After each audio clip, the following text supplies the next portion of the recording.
I'm Waipo Tang. The art of expression is from my past experience and influence in my Wing Chun training. I wish to present to you my picture, my composition of the Wing Chun style.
Okay, now the kicking is so important to take into consideration timing and different types of speed.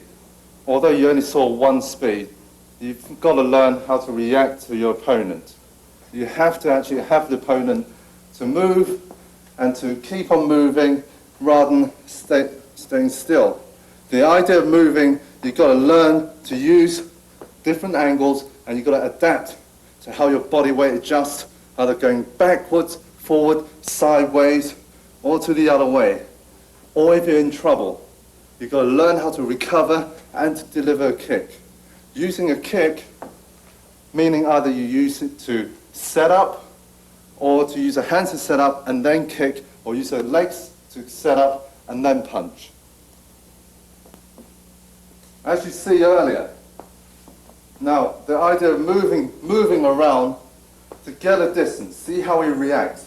As I did earlier, my hands went up to cover the vision. So he thinks the activities is at the upper level being the head area.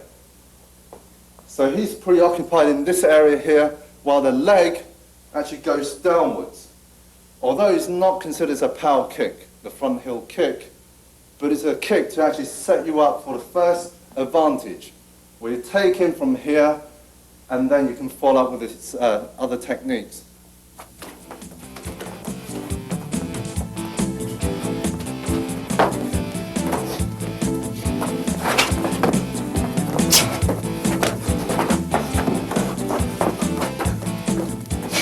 Again, a setup could also be, as you keep kicking to the body area, again staying on simple kick. When you keep doing this, he will either drop his hand or he will either lift that leg up. So there's two ways he's going to react, that you have a rough idea how he's going to react without moving backwards or sideways. Okay? So as you do that, let's say if you lift his leg up, you can set up by taking that leg.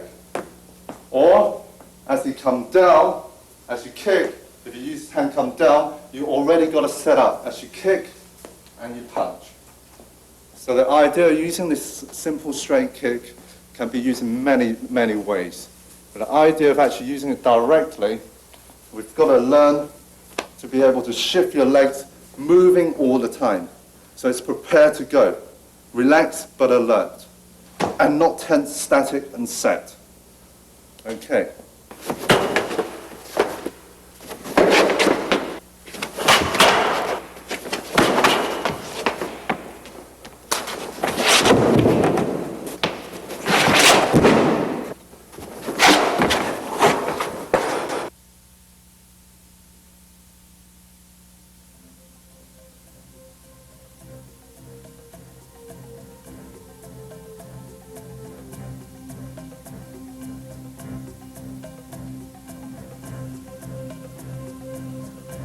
Read his movements. Measure his distance. Timing's crucial here.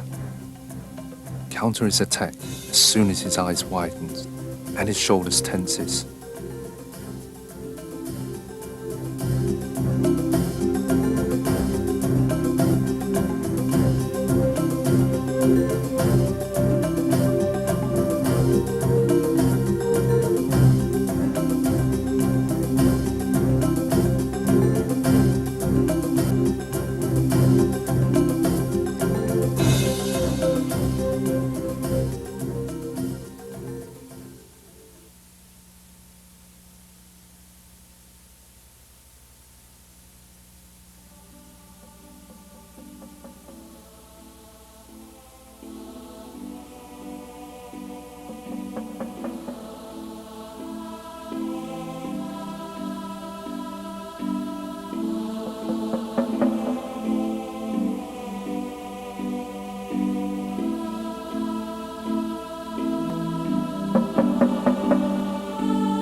Training the leg involves not only kicking, but also blocking and footwork.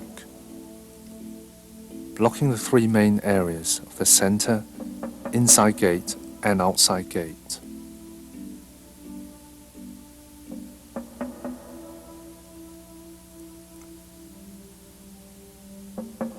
Good footwork allows you to become more mobile and greater chances to move in and out from the opponent.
The idea of a Wing Chun block is very different from a lot of many styles, due to the fact that the blocking, most of the blocks are soft block. What I mean is a lot of it is emphasized on absorbing strength and deflecting power. So if somebody's stronger, when a strong punch come along, rather than meeting it with force and try to build up such great tension to make a block, the Wing Chun theory is to actually go the other way, so actually absorb and deflect.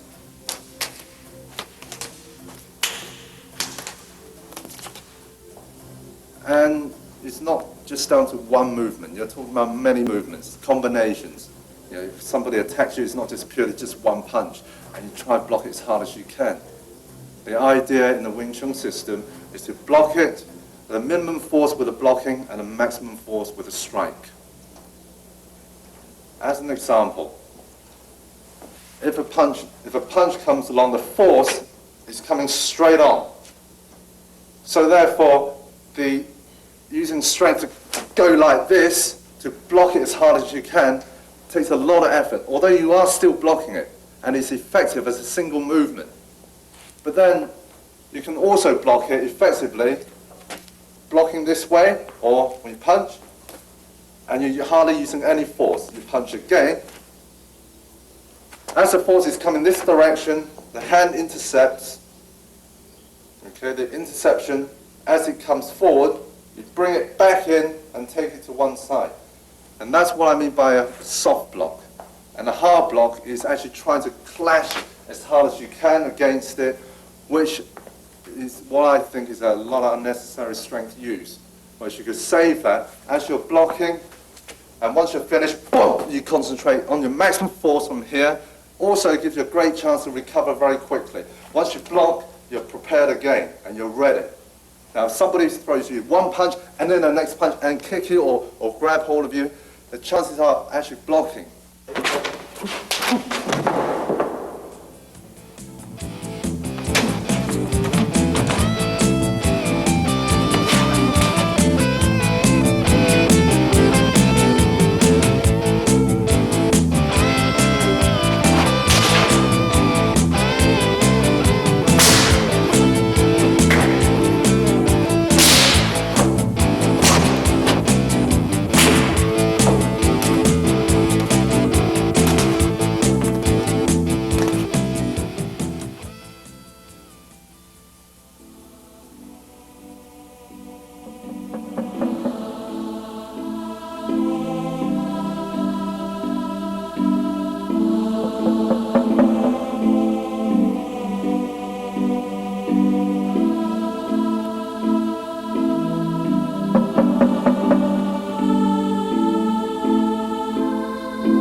Hands can be used in many ways.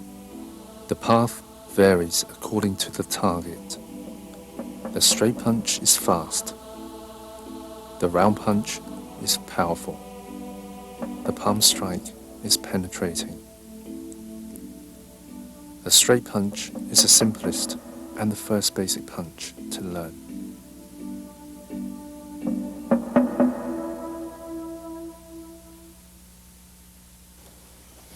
Right, now we've worked on these basic centerline punch when we achieve the rhythm of relaxing and tensing, getting the weight to the end of the fist and control. Now to be able to use this technique in a more effective way, which include feinting, drawing, reaction, and different types of speed to make that technique, just that single punch, to become successful.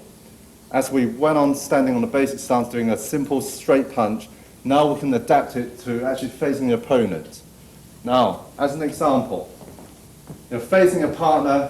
This time we'll include footwork. Footwork is so important to get into the right distance before you throw the punch. We've learned basic speed, basic power, but we've got to be able to use this basic speed with distance and timing, and also reacting to how the hands are positioned.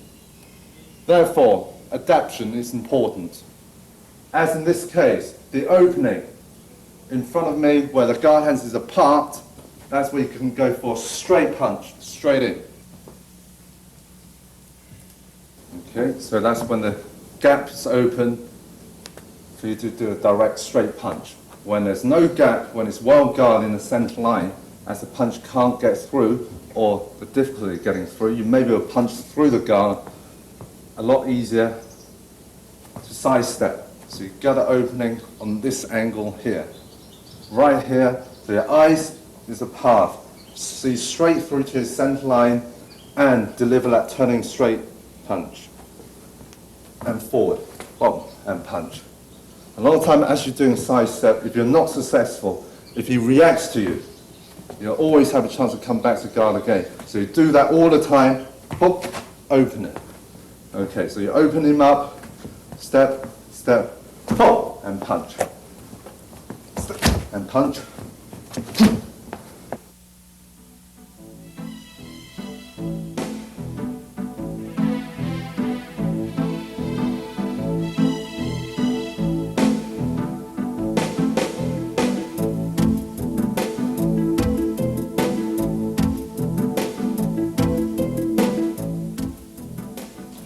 Now, all that time, you've got to train the eyes at the same time. The eyes is so important. Now, the first thing is to use a speed that you can see a clear punch. You can actually see the fist, see the knuckles. Now, it's pointless if you keep on throwing a punch every time you get a blur of vision. Now, the idea of training is to build up and make the movement successful.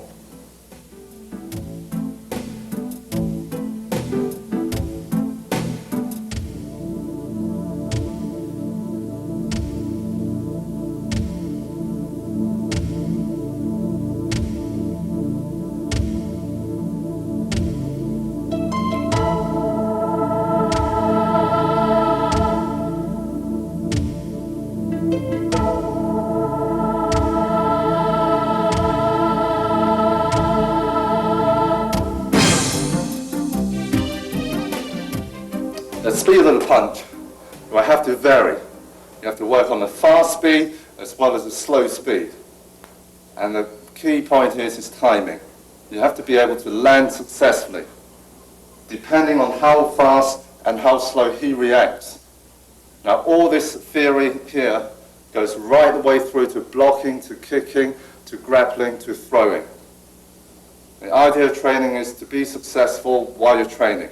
When you start competing right at the beginning, when you're using far too much speed and far too much power, you'll find you've lost the skills. You're not doing skill training. The only thing you probably achieve is good fitness, and that's probably it, and a bit of strength. Now, if you're training for skills, work skills. Build up the strength and speed afterwards. And if you separate your training for speed, if you do speed training and then do strength training. But when you're learning the skill, it's important, good rhythm. It's got to flow, it's got to be natural, and you've got to feel good. And to be able to do that, you have to repeat the movements over and over again. And that is the hardest part of training.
Okay, the idea of the sticky hands, chi sao, we have the double sticky hands, is an exercise, a training exercise to build up some of the skills that you require for close quarter in fighting. Now, mainly it depends on the half visual reaction and half by feel. So as you come into close quarters, the idea of actually feeling the force and learning whether you can cope with the force and resist it or to go with the force, and also learning positioning your hands. Position hands in a way ready to attack or trap or grab or block. Now this is done very quickly, and there are several ways of training the double stick hands. First one being very light, continuous. And then also we have the other static way of training where the best way to learn is doing single movements but static. But the whole emphasis is based on actually reaction and multiple movements at close quarter range. Now as we come close to your partner from here, we start off, end up rolling in such manner. We start off with striking first. As the force comes down, you come out, you have the palm, using the palm strike, coming outside as one attack, and from here to inside, the second attack, a straight. So we end up practicing like this.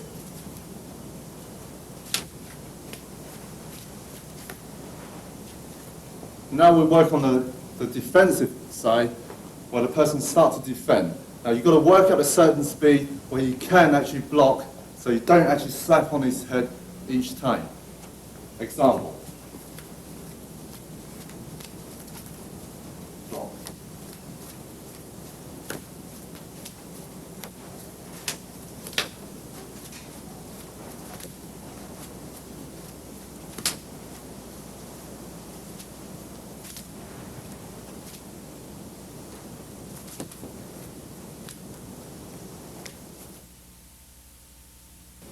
There are other ways of actually getting a reaction of the person before you strike.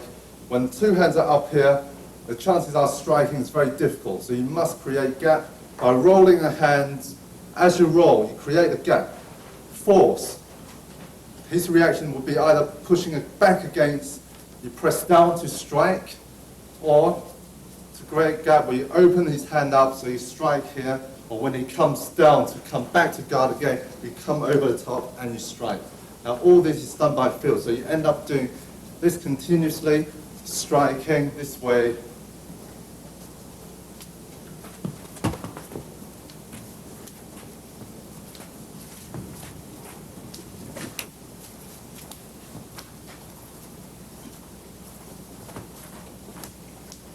And at the same time he can also attack too. So I'll play the defensive.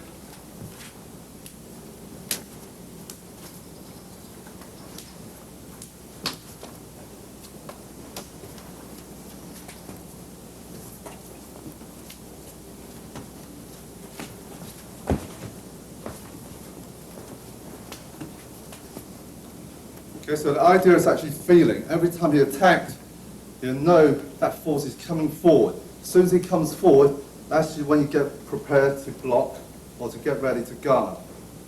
Now that's what I mean by actually reacting by feeling. Okay.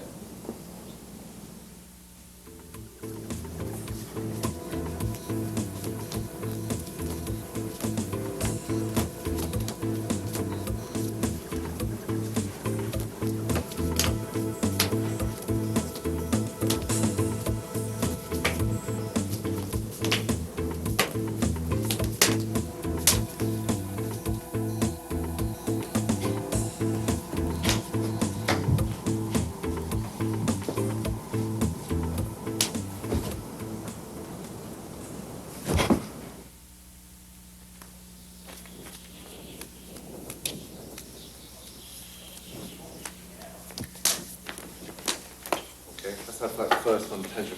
Once you pull, make the first one fast, and then hold, see what he does before you do it, and then second, 1, 2 afterwards. So you go 1 fast, and then 1, 2 quickly.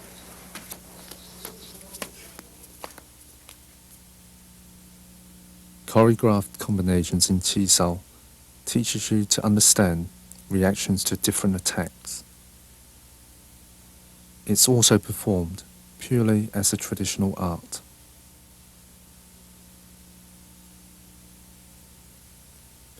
As a complete Wing Chun artist, practicing applied techniques and artistic techniques are both equally important.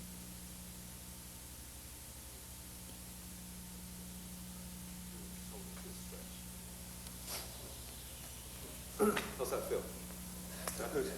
Okay, rather than just going.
Psychological preparation begins here.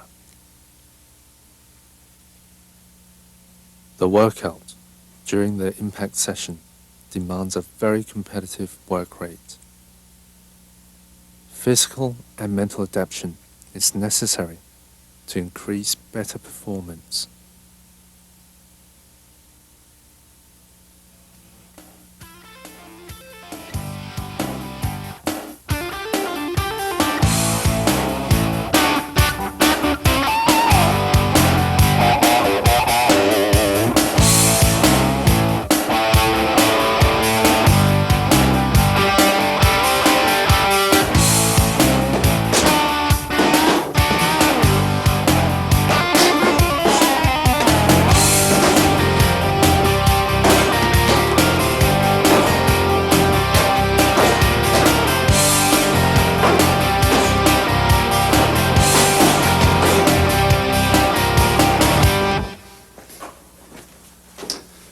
Now, what we've just gone through, apart from general fitness, general warm-up, you've got to go for a specific warm-up too, such as actually working on impact, where the force is actually going to get there's a great deal of stress on the wrist area there, and also in your joints. So you've got to get used to the exercise, warming up first, so you can build up the physiological and psychological strength, prepare yourself for a much harder workout in the later stage. Now we're going to move on, start warming up the legs, and then we work on gradually building the speed and power up.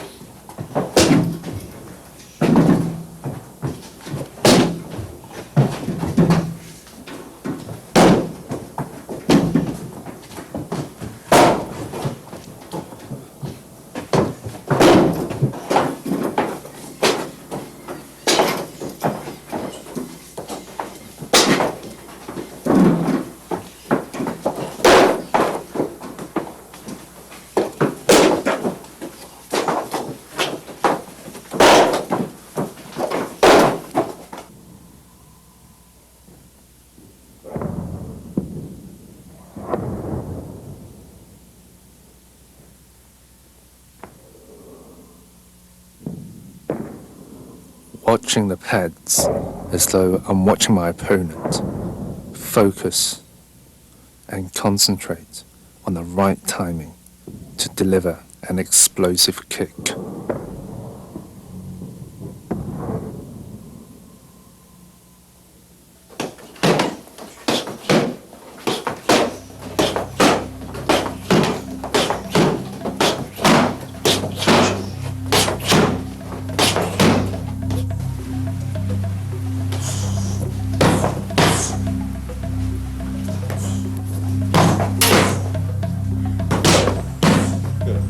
No.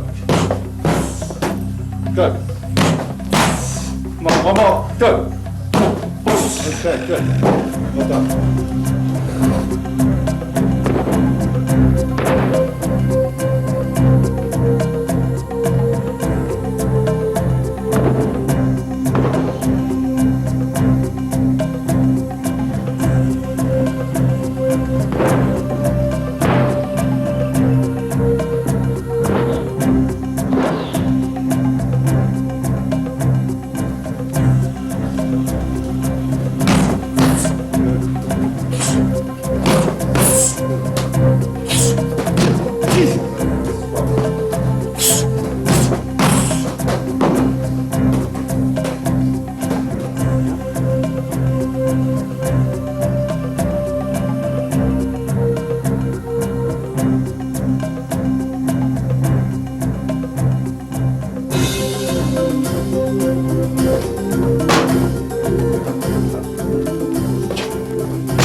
Touch, push, and up there.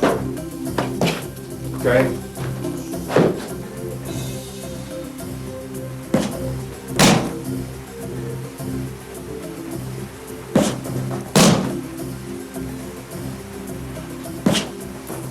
Okay, one more.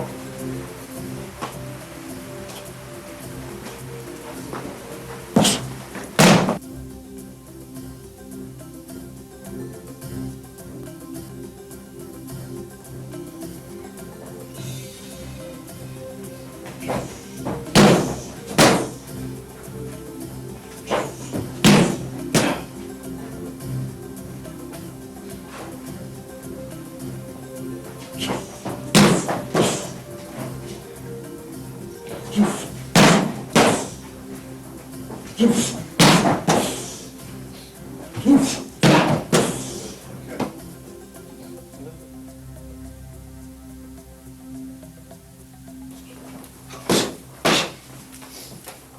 on, hold for one.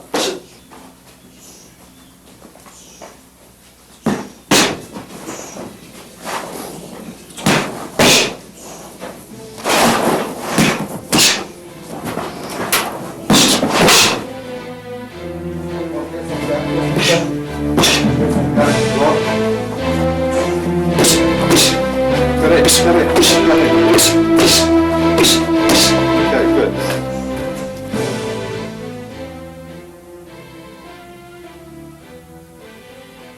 I demand an even higher standard of myself, but stagnation appear again.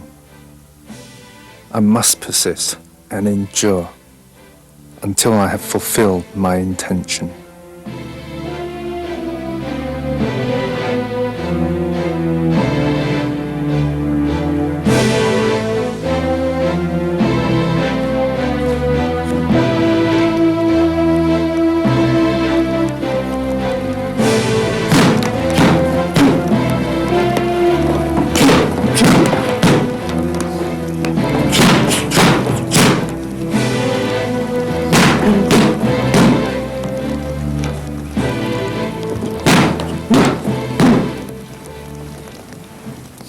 It's important that we understand the basic principles of training.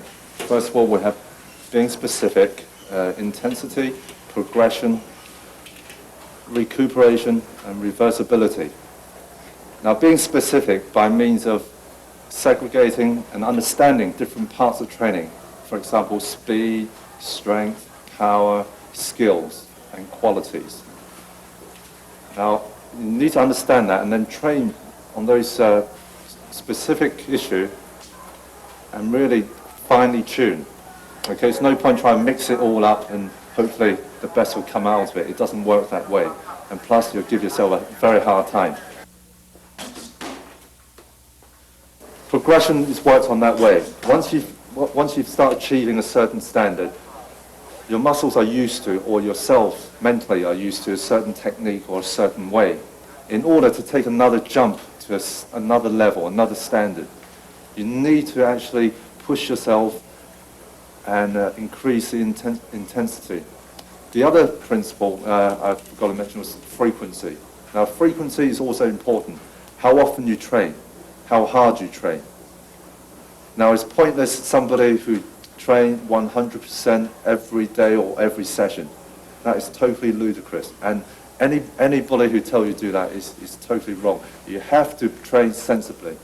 You've got to train, on a majority of the time, you've got to train on a moderate rate. Now, only at a certain period of time, if you either need to perform or you need to fight, you overload. Maybe it goes to 100% every now and then. But after then, we have the principle of recuperation. Whenever you have a hard session, you've got to allow yourself to have a period of time to rest. Otherwise, you'll come to a mental and also a physical exhaustion after maybe only 3 or 4 weeks. And for you to actually recover from that would probably take you a lot longer period of time. And by the time you get back into training, you're back to square one again.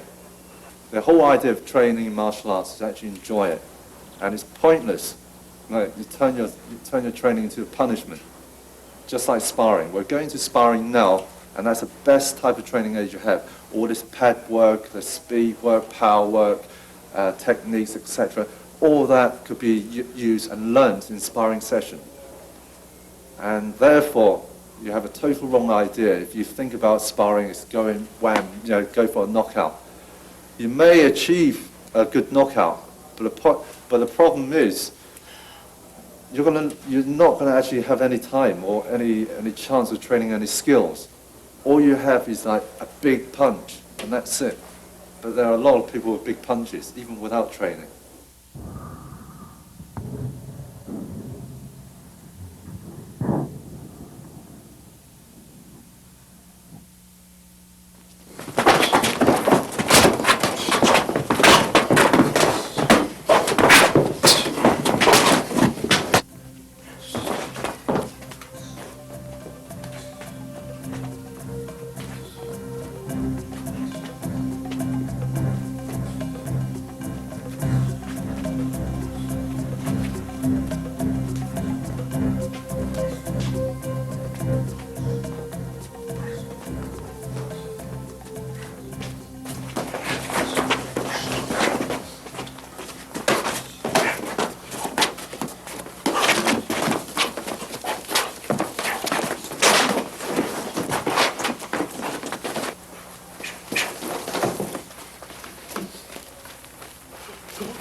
The idea is now to deal with simple force that comes straight forward to you.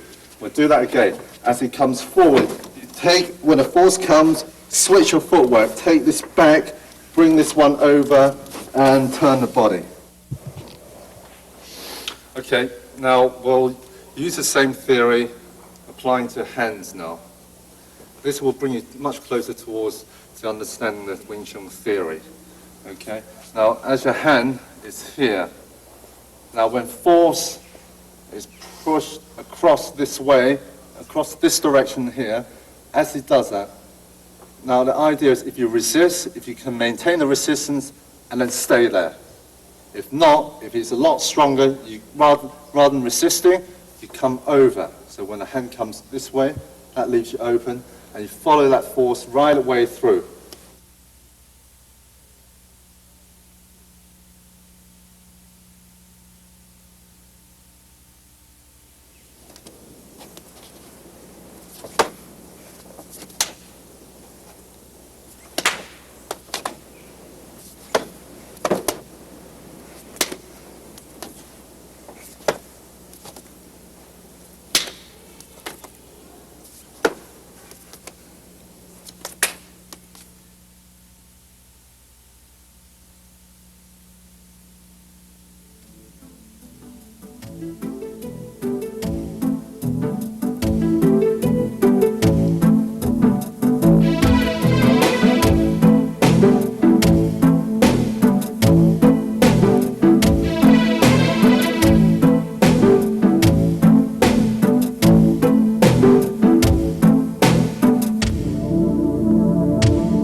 The stillness of the mind and the inner breathing undisturbed, executing deadly techniques in the form of meditation, Sil Lim Tao, the first form.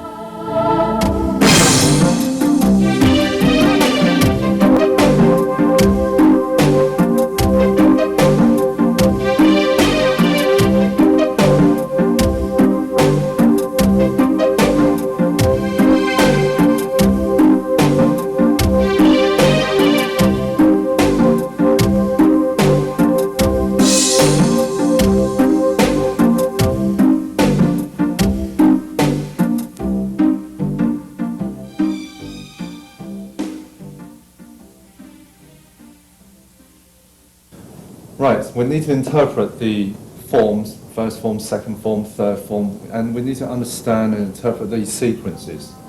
Now, in order to do that, we have to break it down and give you an idea what each movement's for. So once you're performing the form, you have a good understanding of the thought behind it. As in the first form, 探走, 干走, palm strike is one of the sequence. So the 探走 is a blocking hand, 干走 is also a blocking hand. This is used in this way. Now as he punches, and down, and again, up and down. And that's one of the sequences in the first form. In the second form, we have guan, punch, palm strike, and out, and back. And this could be interpreted in such a way. From here, down, front, and back. I'll do it once more. The grabbing. From here, you come down, punch, strike, and back. This is a blocking hand, forward and back. Now in the third form, a sequence which uses elbow strike a lot. Now this is done by elbow strike as an offensive strike to go for this area, neck, this area, and this area here. So go one, either horizontal, diagonal, or over the top when it comes right down from here onto the center line. Okay, that's the elbow strike. And the sequence, the common sequence of the third form, bilji, comes down, bill, and strike. Okay, we'll do it once again. And strike, interpreted, could be from here. Once you strike, bill, palm strike. Okay, I'll do it once again. Elbow, bill, and palm strike. Or, from this side, once you do the elbow, bill, you pull, and stamp. Now, this could be done in several ways and many ways, and it's down to an individual to be imaginative and creative, to pick up these techniques and use it in all different ways that you can think of. Moving, reacting, and attacking.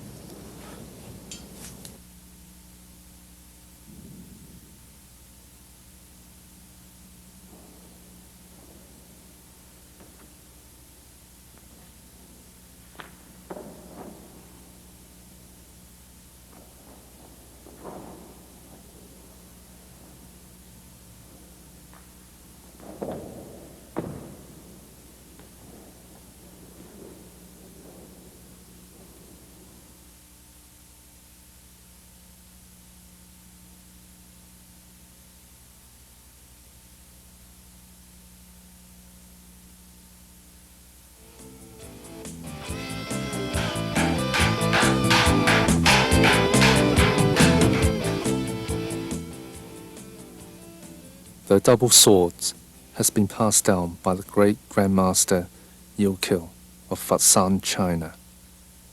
It's different to the conventional butterfly knives seen in the other branch of the Wing Chun clan. I enjoy these traditional techniques in my stick fighting.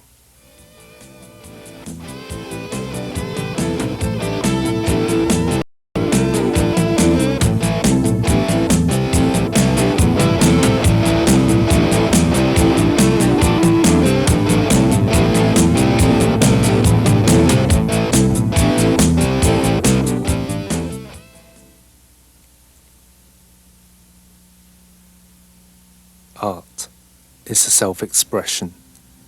Our beliefs and our emotions are boundless. Freedom of restriction, power and grace, despair but hope, courage of fear. Truth to oneself is the glory of success. Inner strength is born through the determination to seek truth.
Developing the strikes, blocks and kicks, and footwork, the angles and the coordination is a major emphasis. Toughening the arms and legs is only an additional benefit. Mok Yan Zhong, the wooden dummy.